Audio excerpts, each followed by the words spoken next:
Hello guys, flex ko lang po yung niluto kong adobong kangkong. Una po, nagisa po muna ako ng bawang, sibuyas at saka yung panghalong karamihan. Then sinunod ko na po yung kangkong.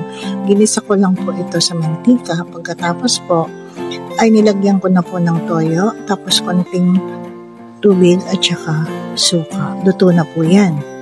Alam niyo po ba guys na ang benepisyo sa kalusugan natin ng kangkong?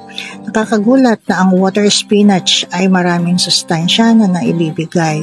Ang sustansya na sa kangkong ay halos katumbas ng gatas, saging at orange. Maaari nitong bawasan ang presyon ng dugo.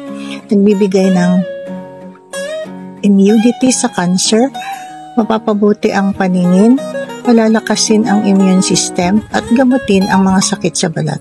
Ang kangkong ay maaring pinagmumulan ng iba't ibang bitamina, mineral at antioxidant.